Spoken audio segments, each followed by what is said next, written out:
Esses dias atrás eu tive meu primeiro contato com a série True Detective. No entanto, eu comecei pela recente quarta temporada, tendo como subtítulo Night Country, que aliás ainda segue sendo exibida, pelo menos no momento dessa edição. E como cada temporada aborda uma história à parte, tendo ao longo de seus episódios começo, meio e fim, não houve problema o início, entre aspas, fora da ordem.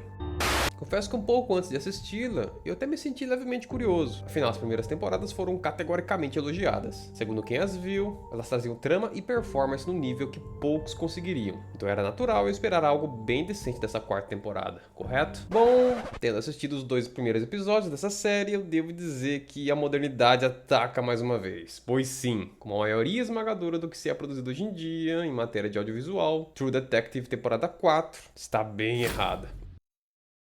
Por um lado, foi positivo eu nunca ter assistido em especial as primeiras 2 temporadas, que são tão elogiadas, a primeira até um pouco mais pelo que eu pude notar, pois dessa forma, sem referência, pude olhar para a quarta temporada de maneira mais limpa, sem viés, apenas avaliando aquilo que era me entregue cena a cena. E a premissa é a seguinte: na cidade fictícia de Ennis, no Alasca, um grupo de pesquisadores que residiam em um centro de pesquisa de repente desaparecem, criando um mistério e gerando certa comoção na cidade, que durante esses eventos se encontrava menos amistosa, tanto pela tensão entre uma parcela da população e empresa mineradora instalada ali, quanto pelo período onde acontece o fenômeno da noite polar, onde por até um mês não se tem sol. E sim, eu sei, você tá pensando naquele clássico ao contrário 30 dias de noite. Não te culpo, é um filme ruim e marcante.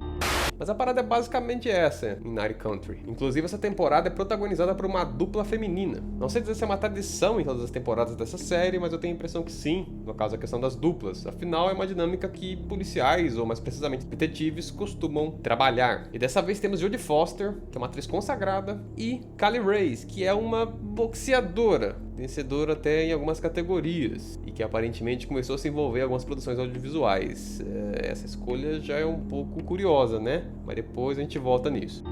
À primeira vista, tanto o contexto quanto a natureza do mistério funcionam. A cena inicial, em particular, mostrando um pouco da rotina dos pesquisadores, até que o evento anormal que gera o desaparecimento deles acontece. Inclusive, a série parece ter se inspirado em certa escala no incidente conhecido como Dyatlov Pass. Quem conhece aí os canais aí de teorias e afim já deve ter visto isso em algum momento, onde um grupo de esquiadores russos, fazendo uma trilha em uma montanha em algum lugar da Rússia, acabam passando por algum evento que até hoje se é debatida a natureza dele e que infelizmente os trouxe à morte, e com alguns detalhes bem atípicos no processo. E por mais que a série não imite totalmente, afinal o contexto difere, ainda me parece bem evidente a inspiração nesse evento aí. E após essa introdução somos apresentados aos protagonistas e os demais personagens, que não são poucos, criando alguns mini-núcleos para assim abordar alguns temas secundários do interesse do povo envolvido na produção. E sinceramente os problemas já começam por aí. Tendo visto 2 episódios, eu passei cerca de 2 horas envolvido na trama dessa temporada. No entanto, devido aos tantos ruídos dessas subtramas, o desaparecimento dos pesquisadores e depois sucessivamente a descoberta do paradeiro deles, que traz novos problemas devido ao estado que eles se encontram, acaba em muitos momentos sendo ofuscado por essas cenas desnecessárias, como por exemplo os problemas da personagem da Jodie Foster e da sua filha adotiva, se eu muito não me engano, onde ela estava fazendo safadezas na frente de uma câmera com sua namoradinha. Ou quando temos, ainda em matéria de safadezas, uma cena de sexo bem bizarra, onde a segunda protagonista, a boxeadora lá que eu comentei, ela faz uma visita ao seu peguete, ou ficante, eu não sei qual a expressão os jovens de hoje em dia usam, mas o ponto é, a cena soa tosca, pois eles quiseram insinuar o ato, mas a atriz ainda estava com roupas íntimas, e eu sei que nem todo ator ou atriz quer se expor nas produções, acho justo, e digo mais, por mim nem precisa ter essa cena, você pode pular, faço zero de questão. Contudo, a cena ainda existe, e ela soa tosca pela inautenticidade, mas em especial pelo momento onde o parceiro dela pede para ela parar, mas ela estando por cima, não só o ignora como segura suas mãos, assim o prendendo, e dessa forma aumenta a intensidade de seus movimentos, até o desfecho da atividade em questão. Aí depois eles ficam de boa, como se nada tivesse acontecido, como se o cara não tivesse pedido para ela parar e ela ter feito o exato oposto. Puta que pariu, qual foi o sentido dessa cena, sabe? Qual? Era pra passar que a personagem é muito macho, muito dominadora, ou que de repente ela é uma abusadora escrota, porque é o que mais faz sentido. Mas não é, pois o personagem masculino não demonstra ressentimento. Tá tudo bem. Céus, imagina se essa cena fosse invertida, do cara ignorando o pedido de uma mina pra parar, no entanto ele forçasse o ato. Imagina qual seria a intenção da cena e como seria a repercussão disso com o público, especialmente na internet afora, onde a galera é muito inflamada. No entanto, os valores do povo produzindo essa série já deixa bem evidente a forma distorcida que eles veem as coisas. E desse ponto em diante, tu sabe que ela ladeira abaixo, né?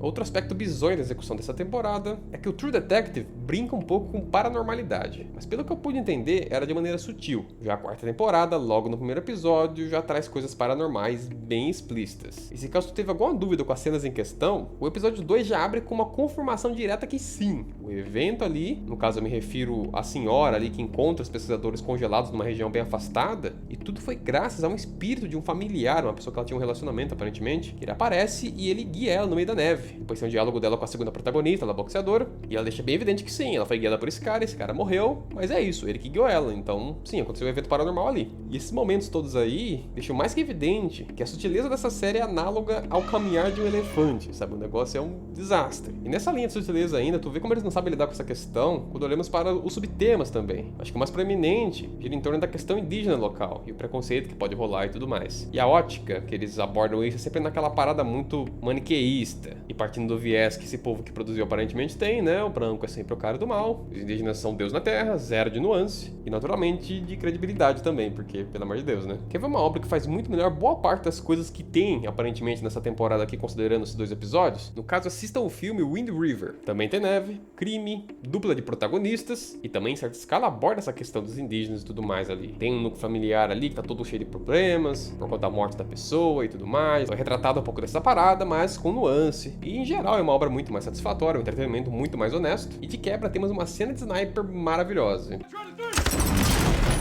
Outstanding. Na dúvida, melhor assistir Wind River e não essa temporada aqui maravilhosa ao contrário. Além da cena sobrando dos núcleos secundários que eu comentei, e do exagero sobrenatural, outro elemento que sofre são os diálogos, que acabam não tendo muito peso, tanto pela escolha de palavras, quanto pelo conteúdo das conversas, que tem bastante coisa nada a ver. E o povo acha que às vezes inserir conversas aleatórias ou coisas do cotidiano vai necessariamente dar profundidade para os personagens, ou melhor, credibilidade, na verdade, seria a expressão correta. Só que nem sempre, às vezes soa só tosco, especialmente dependendo do que você escolhe colocar como conversa secundária dos personagens. Tem hora que você caga uma cena, ela perde peso por conta desse tipo de coisa. Fora isso, as atuações, que mesmo não sendo ruins, sinceramente também não geram reação alguma do espectador, pois mais uma vez, com 2 horas assistindo, já tá pouco se fodendo pra todo mundo. De tanto que mesmo a Jodie Foster sendo uma atriz experiente, dado o personagem que ela pegou e como a mesma foi escrita, não houve aproveitamento nenhum das capacidades dela. Então é foda, tanto tempo gasto, e nem os protagonistas, nem os secundários foram desenvolvidos devidamente. Portanto, temos basicamente muitos nadas conectados por algumas migalhas de novidades acerca do caso central da temporada. Logo eu concluo que a série não respeita nem um pouco o tempo do seu público. E nesse momento, tanto eu quanto a minha namorada, que também estava assistindo, decidimos só abandonar esse barco.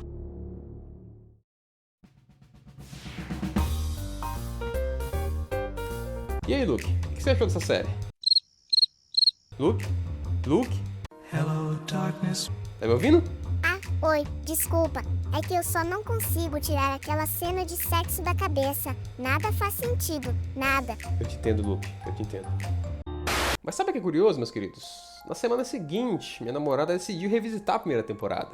E eu, naturalmente, embarquei junto. Assim, por curiosidade, vendo se de fato o alarde acerca dela fazia algum sentido, especialmente depois da experiência ruim dessa quarta temporada. E tendo assistido uma sentada a 4 episódios, mas em especial já ao término do primeiro episódio, a única reação que me veio à mente foi horror.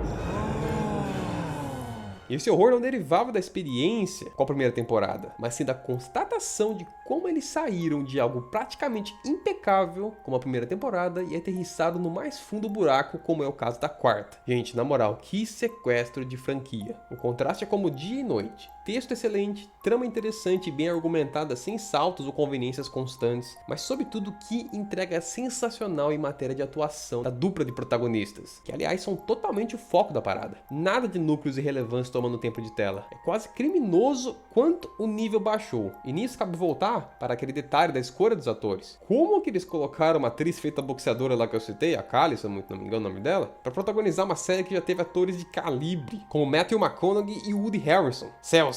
Quem decidiu isso, tá ligado?